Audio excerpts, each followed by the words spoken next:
This is episode 5 of the Investors Podcast. Broadcasting from Bel Air, Maryland, this is the Investors Podcast. They'll teach you online business better than your multiplication tables. They'll give you step-by-step guides for every kind of business you desire. They'll give you actionable investing strategies. Your host, Preston Pish and Stig Broderson. Hey, how's everybody doing? This is Preston Pish, and I'm accompanied by my co-host, Stig Broderson. And today we have another special guest with us.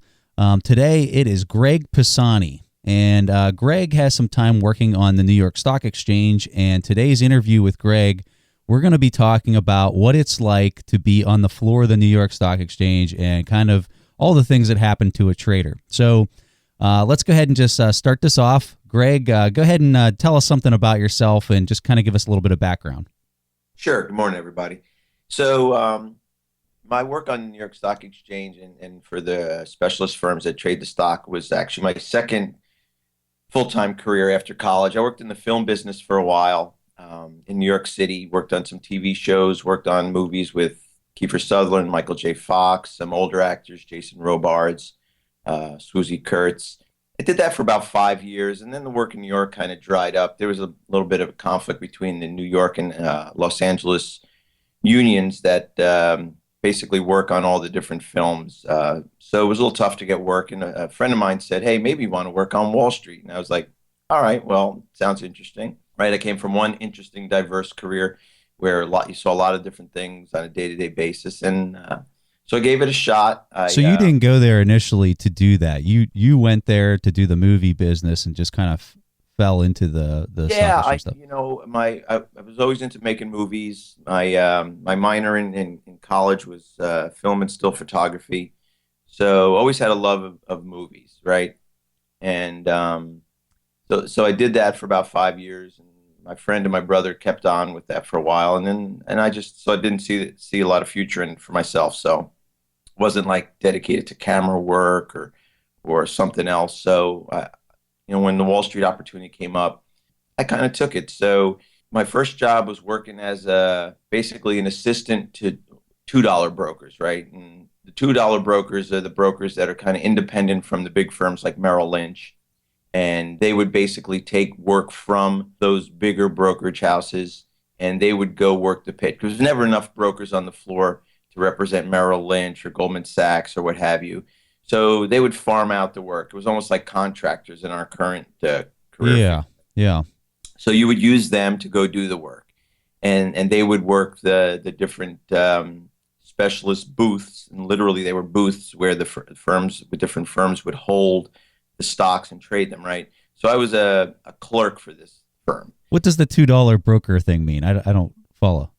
Well, I think it's more of a euphemism than it is anything, right? So I think at one time it meant that they got $2 per trade that they did when the firm first started, right?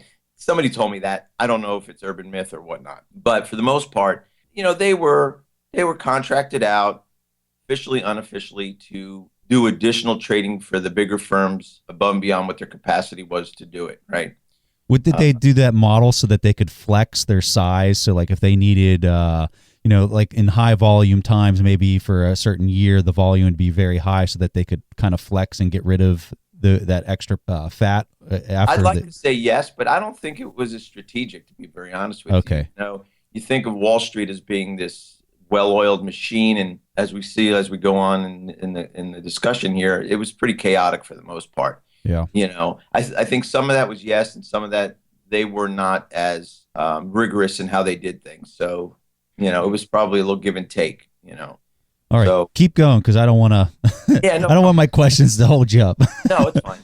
So I did that for a short amount of time, and then I don't really know how, but the biggest specialist firm on the floor, the firms that actually control the trading of the stocks, was Spear Leeds and Kellogg, and they were hiring. So I really wasn't digging the $2 broker job. There wasn't a lot going on. You were just basically answering phones, taking orders, and passing them off to the brokers. So I went into Spear Leeds for an interview. Basically, it was what have you done? I hadn't done much, and a math test.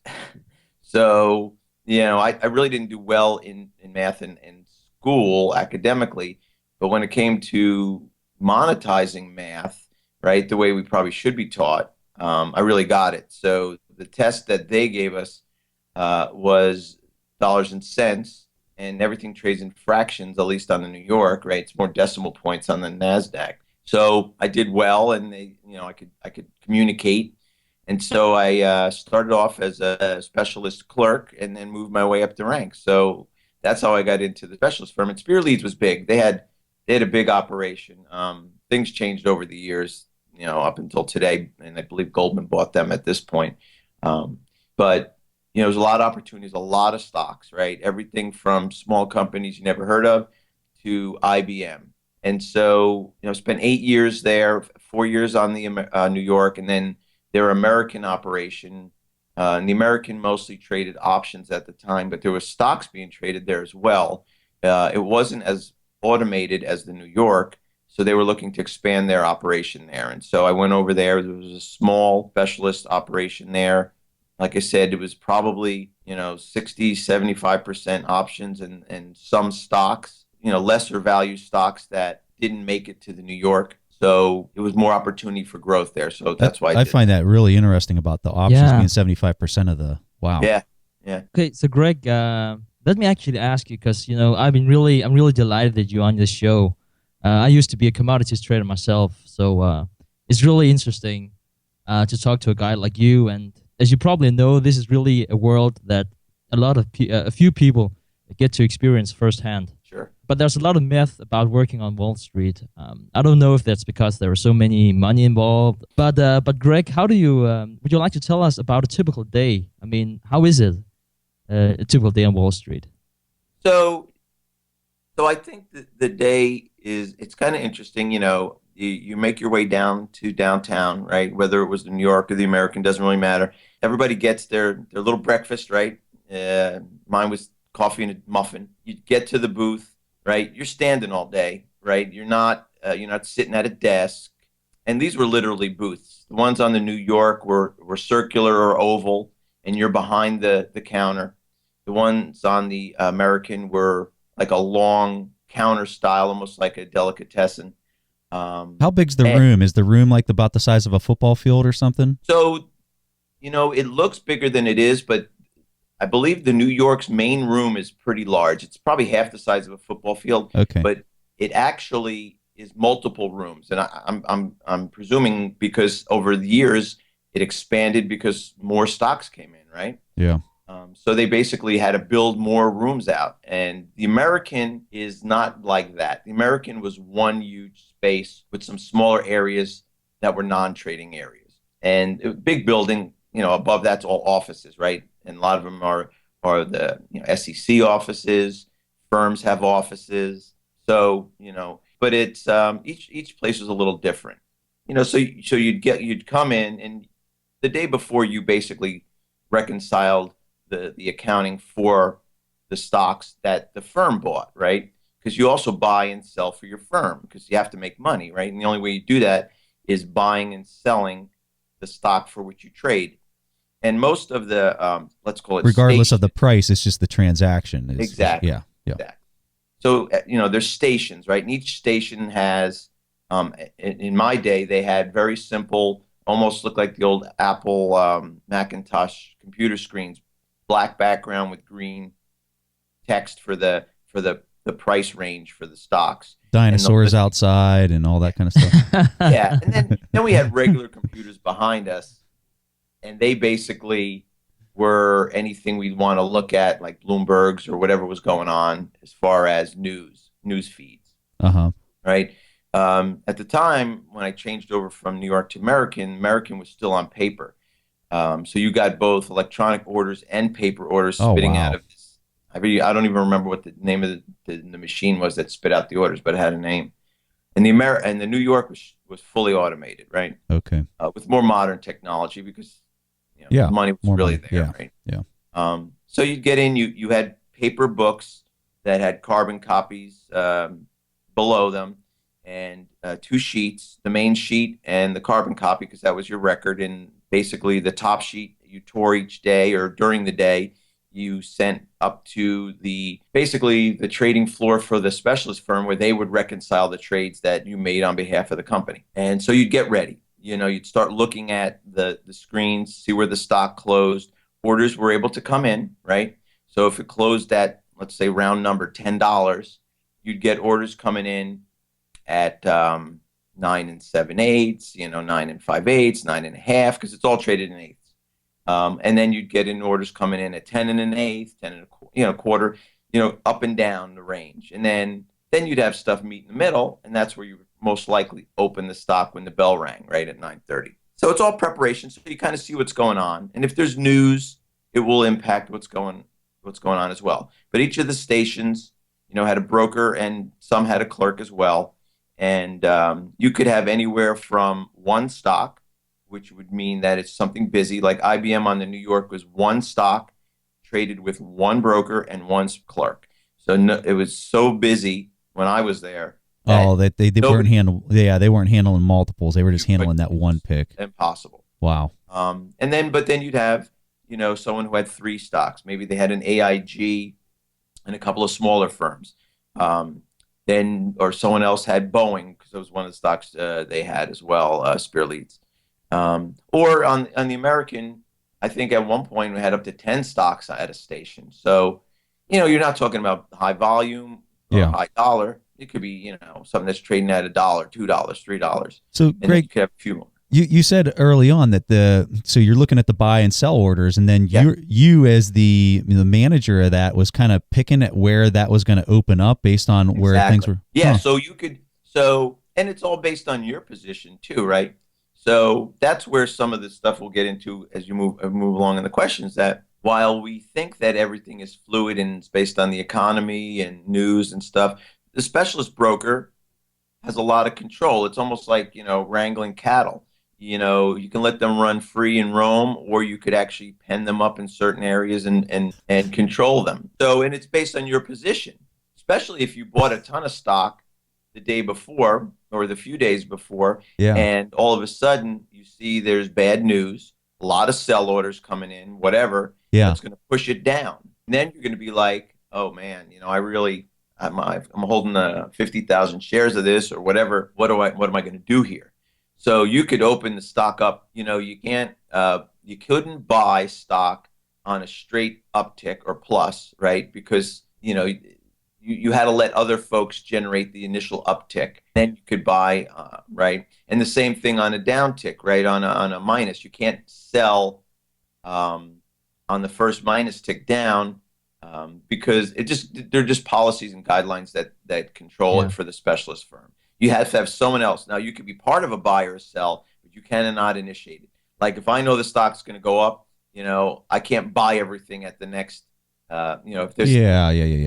You guys understand. Yeah, that makes sense. Yeah. So how long were you typically holding on to the stocks? I mean, it sounds like it was hardcore trading, so it was clearly not one of those Warren Buffett hold for 10 years kind of thing you were doing. Not at all. So this is probably the most, it's like investors on ADHD or whatever. They're just, right. The floor is not like personal investing. That's why I say it is a microcosm, and you don't really understand it until you work there, that markets are changed and shifted, especially in small firms. There was a lot more flexibility because the level of scrutiny. On an IBM, you could not do that, right? Yeah, because of the volume of trade. Probably. Yeah. I forgot what they used to call the guys on the floor that used to work for the firm, work for this the exchange that would monitor that, right? There's a whole bunch of, and the bigger the stock, the more volatile the stock, the more important the stock, the more scrutiny you got in terms of what you can and can't do. Yeah. So, Greg, just listen to this. There was a lot of stress going around. So, how would you deal with that stress on a day-to-day basis? I mean, is it as stressful as it sounds, or is it not as bad as it sounds, or what? It's basically, I would say for the most part, it's not the stocks, the trading, it's not the any of that sort of thing, the mechanics of it. It's the people, right? So it's the other brokers, it's the job you have to do for the firm you work for. When things get busy, people act stupid, you know. So for the most part, I handled it well. I can say the one time that the stress level got pretty high had nothing to really do. It was a busy stock. I think it was Cheyenne, which was a software company. It could do a couple $1 million of shares in a day. That was on the American. One time I remember everyone getting kind of crazy, and another broker who worked for the firm coming over an older guy was trying to get in my stuff, right? And then there was a huge crowd out in front of me, and I basically stopped trading and told everyone to shut the F You up. did? Yeah, so I mean, do that Yeah. today in an office environment in ours? Probably not. But yet for there, no one really thought anything of it other than they shut up. And because they were basically impacting my ability to trade, right? Yeah. So not only So for true. the firm, but for their orders. Orders are coming in, they're throwing them down. The paper orders were the worst thing to have to deal with because they were handwritten, and you had to figure out, I have 100,000 shares at a certain price. So Wrong that was comma. probably the most stressful day. I still recall. Other than that, I don't really recall anything. If it was bad enough, we'd probably go out for a drink afterwards and kind of forget about it. Because what trading day ends. There's no Yeah. homework, right? Yeah. Oh yeah, yeah. Well, let me ask Greg. Well, I think you lasted longer in the game than I did. I was 28 when I quit, and Yeah. and to be honest, I was not one of the. Clearly, I wasn't one of the old guys, but I wasn't one of the young guns either. Even though I Right. was only 28, because trading is really a young Sure. man's game. But what was your experience? I mean, how many years did you experience your coworkers to hang in there? Well, people have different reasons for staying there. You got guys who would want to work their way up the chain and either were favorites, they weren't favorites. There's a lot of that going on. I mean, it's about as old boy network as you get, right? So, but on the other side, so I had friends on the New York Stock Exchange before I ever got there. So when I came in, there was a bunch of young folks came in as clerks and then moved up through the ranks, and the older guys were still there for the firm, and they stayed there for the firm. They were there. They were long timers, right? So, and I don't know how long, but I do know personally a family friend that I grew up with from, gosh, what age? I don't know. Jim Henderson, who owned Henderson Brothers, which was probably the biggest small firm on the New York. His sons were all there, and he was a very well respected man. That guy spent, I'm guessing, his entire life there, and still there, and still has friends that work for. They were absorbed by another company, so. But yeah, so you'd get people that come in and couldn't handle it and left, and then you'd have people who would, for the most part, stick it out for a career, Wow. and then So guys like. So it was kind of a split. You'd see. It was. Okay. It was a wide range, right? Yeah. It was tough to sink your teeth into for the most part. So you really had to be in it, and I guess you had to have a certain demeanor to not let it get to you, because for the most part, people did get kind of hot and bothered about certain aspects of the trading. But for the most part, I'd say you had a range of longevity in that business. Okay, Greg, so I got a question for you. For a lot of people, they might not understand the reason why people even exist on the floor of the exchange Sure. anymore. Like, why not just have everything like the NASDAQ where it's all electronically traded at this point? So it's interesting. I guess NASDAQ, I'm not sure when NASDAQ came into existence, but might have been either shortly before I got on the floor or while I was on the floor. And a lot of people questioned, how they're going to do that electronically and so on and so forth. I think there's two answers, right? One is having a human down there to monitor the situation outside of the trading gives it a little bit more connection to people who invest, retail, right? You send in an order, Merrill Lynch, Goldman Sachs, whoever you use, filters through their retail desk down to the floor. A Merrill Lynch broker gets the order. You're part of another thousands of shares of, say you're going to go buy an IBM, right? Someone comes in you come in with 100 shares. Someone comes in with 1,000. It gets all put together. person goes to the booth with 100,000 shares. They know they're not going to buy it over $100 or what have you, and they sit and they work it. So the machines can't really work the trade. The orders come in, they get paired up, and they're done, right? So you would literally have to break up orders into increments of different dollars where, a broker would come in and see what's going on and determine that they should jump in now, buy it all, maybe break it up over the course of the next half hour or step back. The stock's going, too high, not worth buying at this point, right? So they have the ability to kind of personalize it more. Exactly. And they could look over at the booth and they see a big line of all sell orders and they're like, okay, well, this isn't, yeah, you know what I mean? Yeah. Electronic order that's all it is, right? There's no control over that. Yeah. It's very automated, right? There's no artificial intelligence system that controls those orders that come in and monitor. It's very mechanical. So, and I don't know exactly all the inner workings of NASDAQ, but essentially that's what it is. Yeah. And so plus, So would it be safe to say that if you were an investor that had a very large sum of money that was putting down on a particular stock, you would want that human interaction to be the interface to make sure that you're getting it at the price point and maybe even take advantage of an opportunity if you saw an opportune time to even get it at a better price than what they had initially set. Exactly. So you're kind of getting that custom touch by going. Yeah. So it works. It works for the specialist firms, and it also works for big investors who have folks on the floor that can say, I'm buying 1,000 shares of IBM or more, but hey, look, AIG is going wild. Maybe I need my guy to go over there and buy something else, right? Okay, Greg, I've been really looking forward to asking this question because clearly working on Wall Street is a subculture. Yes. But hopefully you can give us a rare insight. Could you share the funniest story that you have experienced on Wall Street? Yeah, sure. So the one that comes to mind, other than the one of me screaming at all the other brokers because it wasn't funny at the time, was I don't even know what was going on. It was a busy day. We had a couple of old timers on the American working with us. This was their whole life, and they were very, very rigid, jaded, structured, and set in motion. And we brought in some younger guys, younger than me at the time, because I was in my, I might have been 30, 31 when I was on the floor. I think somewhere around that age when I started. So we had a couple of younger guys, who were not as disaffected as today's generation, but didn't quite get the older guys, right? And I did, and I had a good rapport with them. So something was happening one day, and this young guy, I don't even remember his name, I remember his face, was the clerk for one of the older guys, who stood, the two older guys stood next to each other, right? And something happened. He got mouthy with them, and it's something to do with trading. Should have done this, should have done that. I don't know what. So he called one of them.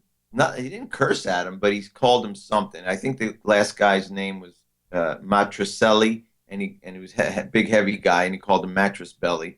And so the dude, right? So the Classy. Mattress Belly, he basically tried to grab the kid. He took off, and our post was, like I said, like a deli counter. Well, the two of them are running around the counter on the middle of the trading floor, yelling at each other. Somebody had to intervene and to stop it. And there you were. Yeah, it was. And there you were.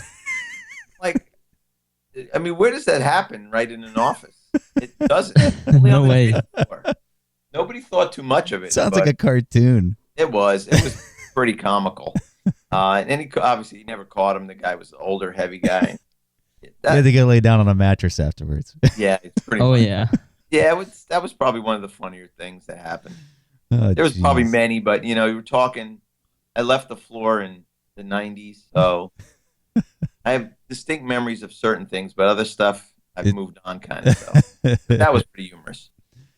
Oh, nice. So, and people might not realize this, but Greg works for the government now, and he handles all the finances for a acquisition office. and he handles over $1 billion a year. So Gregg is quite accomplished. He's moved on to a lot of different things since working on Wall Street, where he had his own business. Now he's doing this, and so he's got a lot of really kind of neat stories. But so I'm going to go to the next one here. This is the one that Stig and I like to ask all the different people that come on the show. But what's the best investing advice that you have ever received, Gregg? So I would have to say, and I wish I could remember this guy's name. He was on the New York Stock Exchange. He was one of our senior specialist brokers. Maybe it'll come to me. Italian guy. But this guy was a cool cucumber, man. He reminded me of Chaz Palminteri a little bit, but an older version of him. And he was always calm. And his thing was be patient. Just be patient. Whether it was trading for the firm, for Spear Leads, whether it was trading for himself, his demeanor was calm and cool and collected. And basically, that was just who he was. And that was, so be patient. I love that. Yeah. I'm serious. I love that advice. Yeah. Just in your normal day life too. Like not even talking about investing. Like yeah. Great. And that's how he was. I mean, you saw this. He was suave. Yeah. Well dressed. I mean, I need to be more like that. Tinted sunglasses on, right? Just like gradient sunglasses. So I think his name was Joe, and it was something Italian. I can't remember, but the guy was. I just remember him. I love that. Be patient. Wow, that's really good advice. Yeah, for anything, right? I mean, no matter what you're doing, before you make a decision, when you buy and hold something and watch it, so. Yeah. Well, Gregg, let me ask this of you. We really like to discuss great books, and especially investment books. Do you have any books that influenced you, perhaps in particular, that you think our audience would appreciate? Sure, and I'm going back to this guy again, Joe, right? So he used to carry this one large book around, right? Large hardcover book, a little torn and tattered. And he didn't talk a lot, but, I worked for him for a little while, or right next to him for a little while. And I asked him, what is that? No one ever even asked him, what that book is. I guess the other senior investors knew what it was. But it was, and I looked it up. I haven't thought about it for a while, except for a couple times in my current job. So it was called Japanese Candlestick Charting Techniques, and the author is Steve Nison, Nison, right? So I didn't know what it was at the time, and Joe shared it with me. And basically, what it was is it's a technical approach to pattern analysis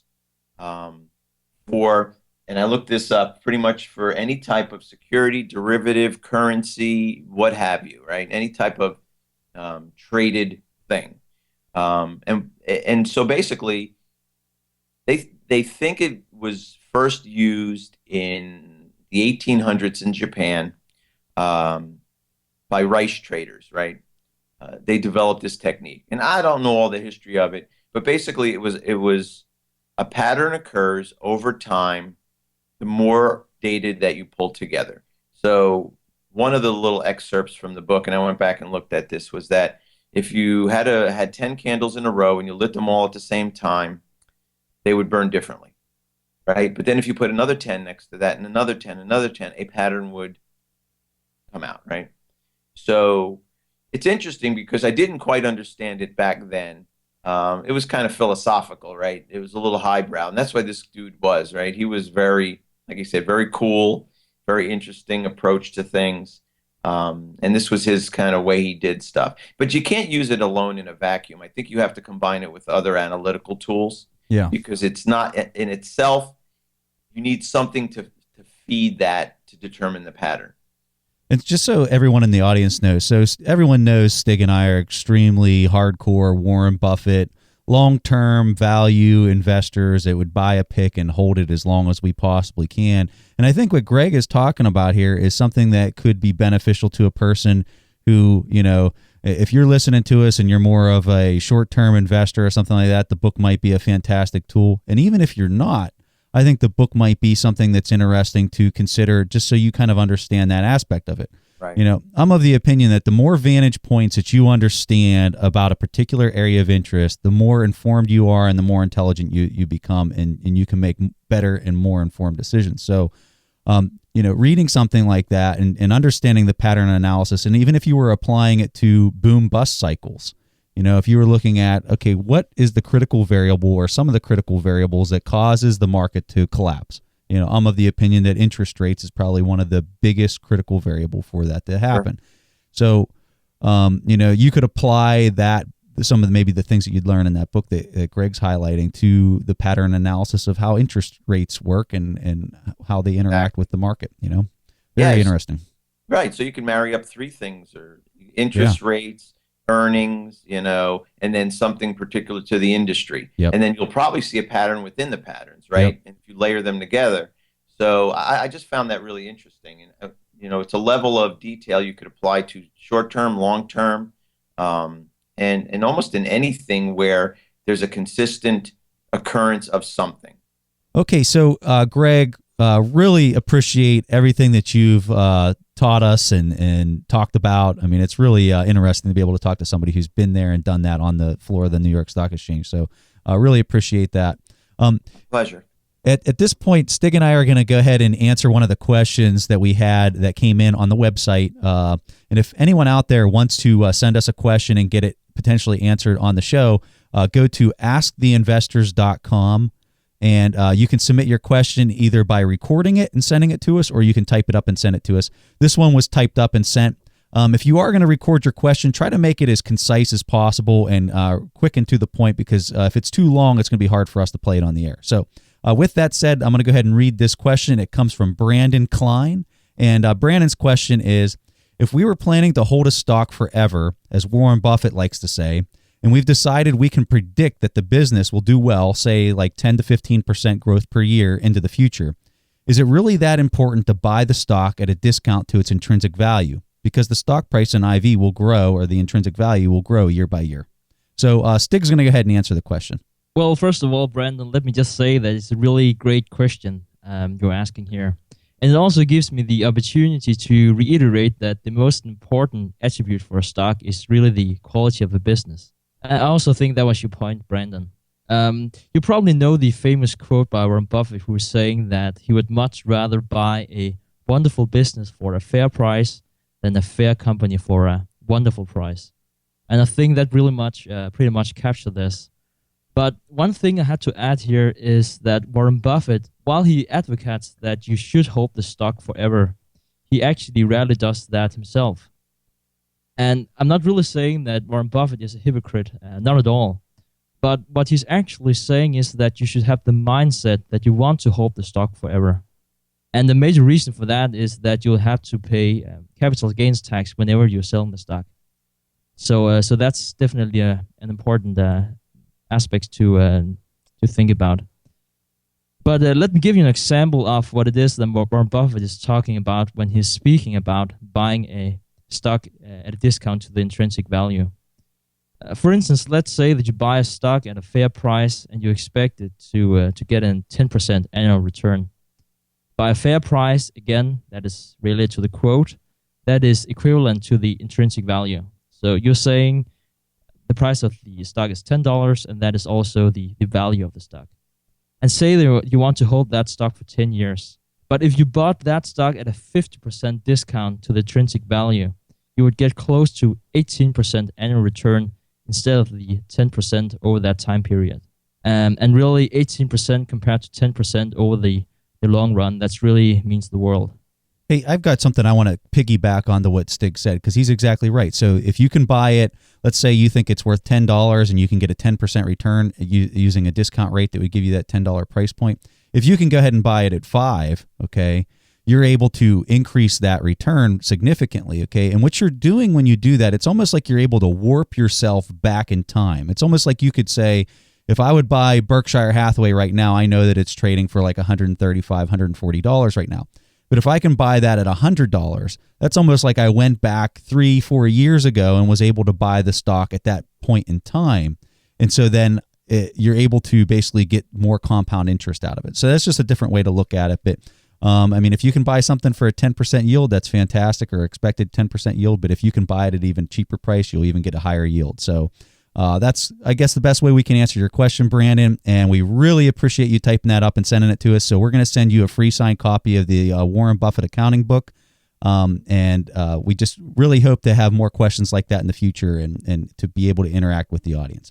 So that concludes our show for today. Again, we want to say thanks to Gregg Pisani for joining us, and we hope to see you next week with our next episode. So thanks for joining us. Thanks for listening to The Investors Podcast. To listen to more shows or access to the tools discussed on the show, be sure to visit www.theinvestorspodcast.com. Submit your questions or request a guest appearance to The Investors Podcast by going to www.asktheinvestors.com. If your question is answered during the show, you will receive a free autographed copy of the Warren Buffett accounting book. This podcast is for entertainment purposes only. This material is copyrighted by the TIP Network and must have written approval before commercial application.